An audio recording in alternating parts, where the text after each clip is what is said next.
myself became aware of the facts an entire month after this happened. That's when I was told about this. I was constantly sending my brother messages. There were times when my brother was traveling and things like that, so I just thought it was bizarre that he wasn't responding. The only person and whomever else I approached in the so-called family, nobody really came forward to support. Everybody sort of wanted to wash their hands off it. Everything was taboo. I was in a very abusive and bad marriage. My request to him is to bring his soldier back. Hello and welcome. Today in this show we are joined by actress Celina Jaitly. She's here as a worried sister, as someone who's been trying to figure out what happened to her brother, who's been first missing, and now we know that he is under detention in a foreign country. Celina, thank you very much for joining us here. It is bizarre, as someone who's been trying to run from one place to another just to try and find out what happened to your brother. I mean, a lot of people want to know what exactly happened. How did it all start? Well, I myself became aware of the facts an entire month after this happened. That's when I was told about this, and this happened in September 2024. Major Vikrant Kumar Jaitly was taken from a mall on the 6th of September. I got to know it towards the 29th of September. The call came at around 9 o'clock in the night, and at that point I was living in Austria with my family, and at first I thought that my brother is playing a prank on me. I could not believe it. I really, for an hour, I dismissed it, thinking it's one of his stupid jokes, because he's a person with a great, phenomenal sense of humor, and most of that humor is obviously taken out on the sister, as between most brother-sister relationship. It is after 1 hour that I realized that no, there is some seriousness to this. This is not true. This is not happening. It took me more than 24 hours to come to terms with the news that I was hearing.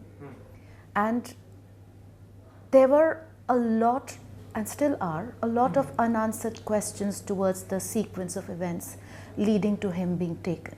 Okay. And that's it. Here we are today, 17 months later, in your office. But Celina, why did you get to know after a month? I mean, nobody informed you? Why? I was constantly sending my brother messages. There were times when my brother was traveling and things like that, so I just thought it was bizarre that he wasn't responding. And we used to send a lot of jokes. One thing was there between him and me daily, chahe baat kare na kare. We were always sending funny jokes or memes to each other on Instagram. And I haven't received that for many days from Vikrant. That means something is wrong.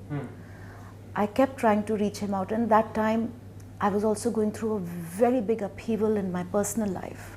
I was going through a very difficult time, so around a week, 10 days, 14 days or so was lost in some very difficult problems back in Austria.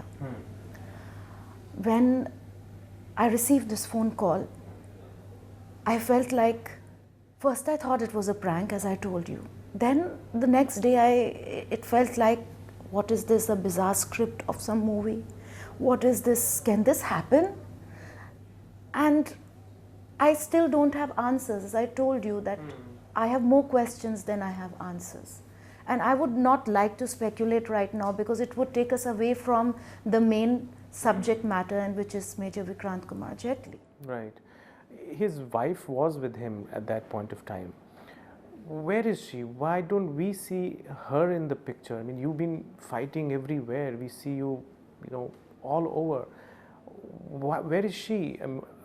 She was the one who was there at that point of time. Well, this is a question which I would also like to ask her. And I do not have any answer for this question at the moment. Okay, what exactly were they involved in?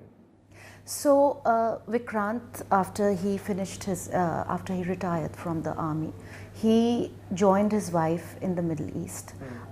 She had formed a company called the Matiti Group, which had various verticals, from information technology to cyber security to risk management and HR services. And Vikrant went on to join her firm. And just like any other veteran, Vikrant wanted to bring his experience, his work in international exposure as a UN peacekeeper, his discipline and all his learnings into a civilian role. And he was very excited about it because this boy has served our country and he's been an SF officer. And as an SF officer, I have never seen my brother in a single peace posting. He's always been deployed in the valley. And he was looking forward to this new beginning of his life where he could use his military learnings in a civilian environment and restart his life and see the other side of a normal life as well. But you don't have any idea of exactly why he was picked up, anything to do with his work? And that is what I'm calling, that is why I think the only word that suits this whole bizarre phenomena is an arbitrary detention. 17 months.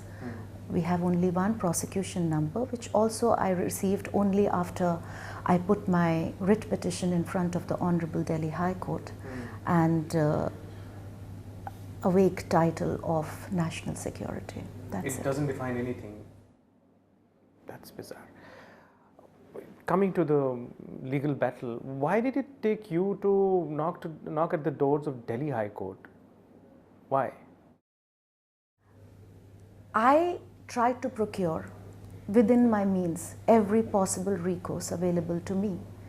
I understand that the Ministry of External Affairs has very specific legal and diplomatic frameworks under which they must work.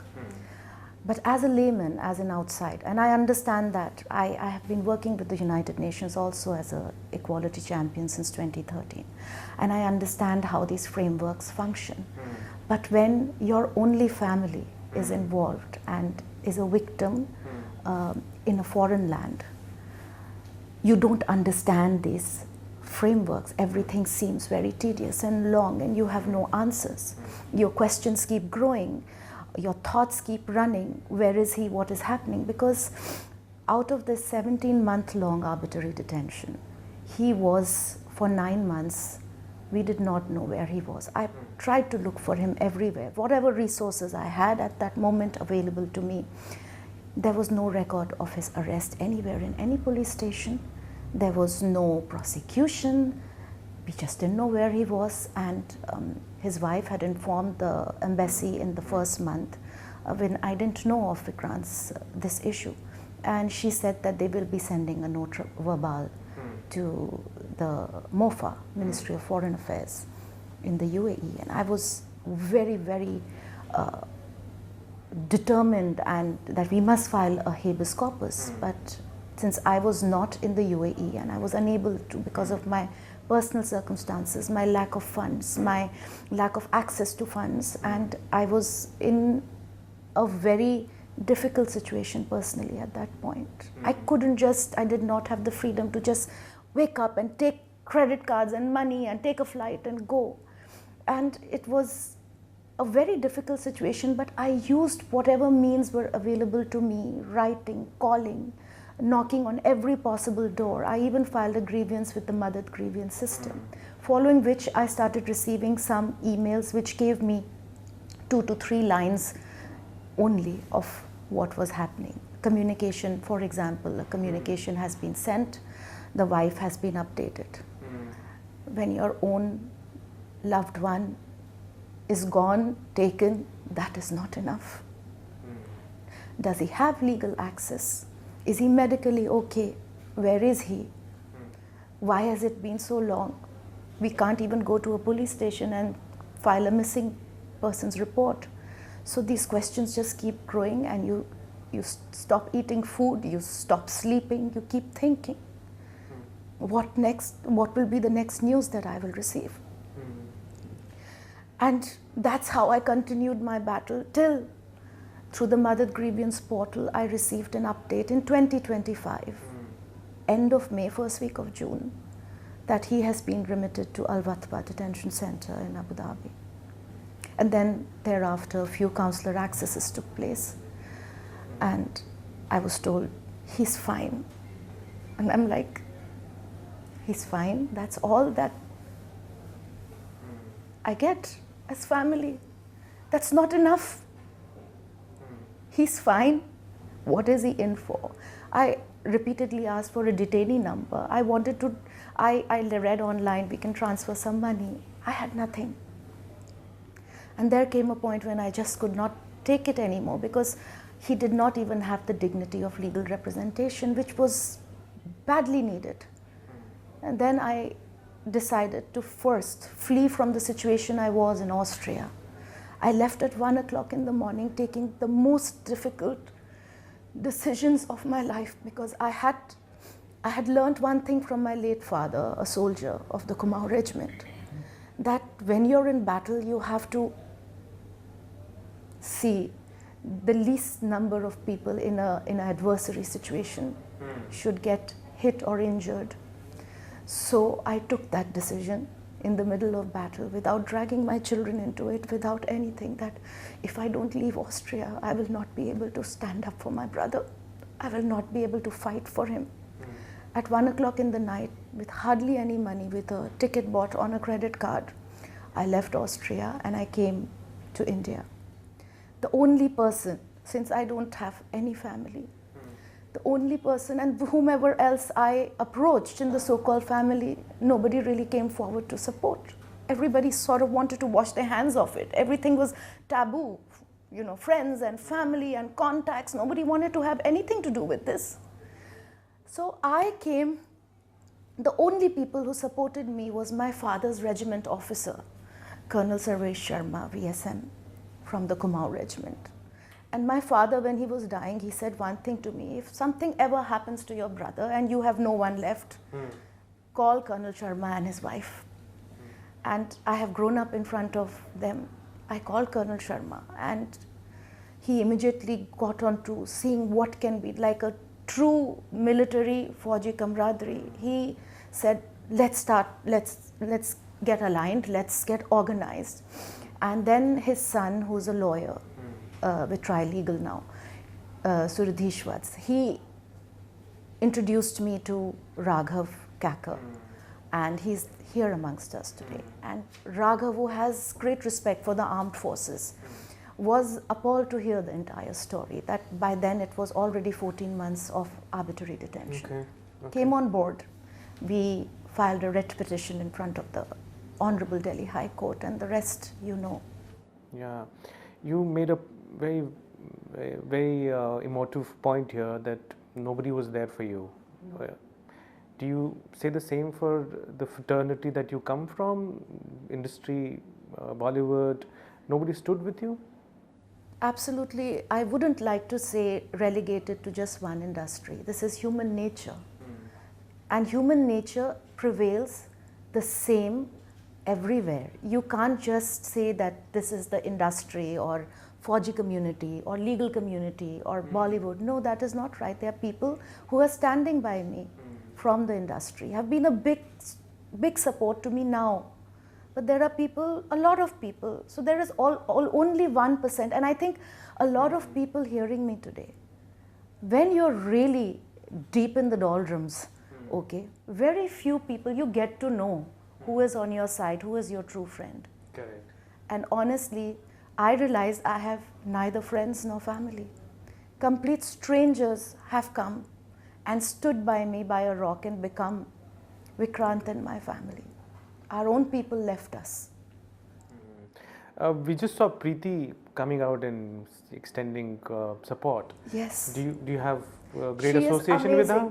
She's a Fauji daughter. She's a Fauji sister herself.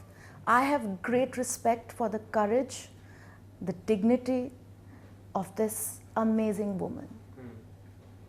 Any other names that have expressed support to you in your industry? A lot of my colleagues have called me. They've extended their support, directors, actors. But there is only this much that they can do. Ultimately, this is a procedure which has to be handled through diplomatic lines. Absolutely. People can only show their moral support. Correct. Some people can go a few steps ahead of that. Yeah. But the truth is that I have to go through this lawfully, through the right channels. And I chose what is available. The best thing of being a citizen of this democracy is that you have ways and means available to you. Absolutely, absolutely. Celina, you spoke about your personal life. Yeah, you in fact written about it as well. Very bad marriage, divorce. Would you want to narrate that to our viewers? What was the kind of trauma that you were going through even while fighting this? I was in a very abusive and bad marriage. But when you have children, you do everything to make that work. When you don't have parents, when you no longer have your assets, you do everything to keep your marriage going, specifically for your children. Because a child loves both the parents.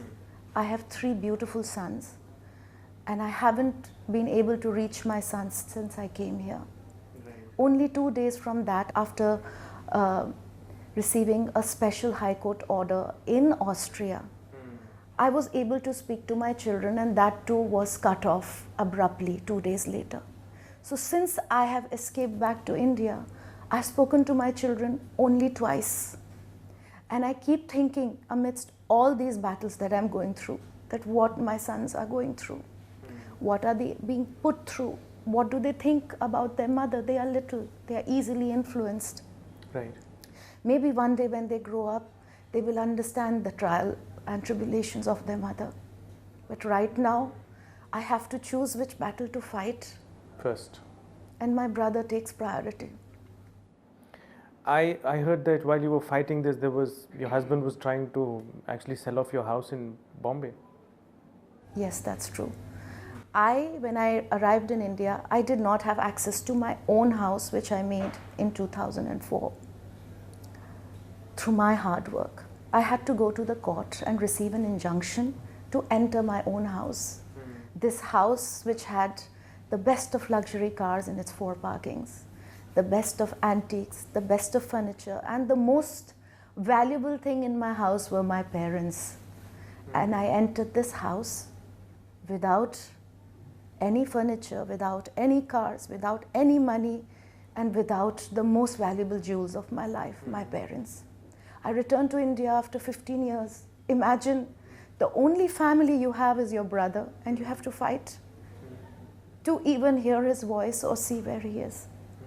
But I am here in front of you, narrating you my story, because I know there are people who probably have it much worse than me.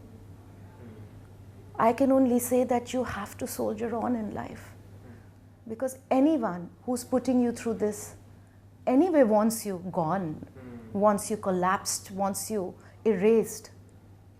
And we all have to be erased, we all have to die one day. But my late father, Colonel Vikrant Kumar Jaitly, always said that if you're going down, go down fighting. And I'm not going to go down, and I will fight to maintain my dignity, to receive what is rightfully mine. Right, right. Celina, you keep telling us that you didn't have any finances at that time, or little finances at that time. I mean, one would assume that an accomplished actress financially should be very well off. What really happened? 15 years of marriage happened. 15 years of giving up your career. 15 years of trusting someone with your love.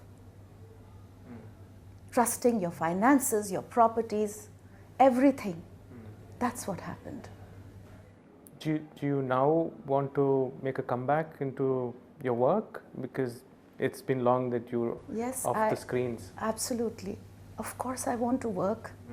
I have no other way.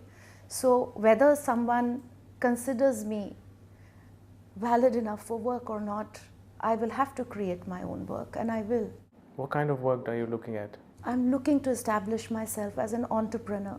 I'm looking to establish myself back as the actor I am. I think I am, with life experiences, I am a much maturer and stronger performer now. I think I can tackle so much more now as an actor, because I have a very different understanding of human nature, because I've come across so much in the last 15 years. I don't think many people can imbibe that. Celina, back to your brother's case, you made an appeal to the Prime Minister. What are you appealing? What's your appeal?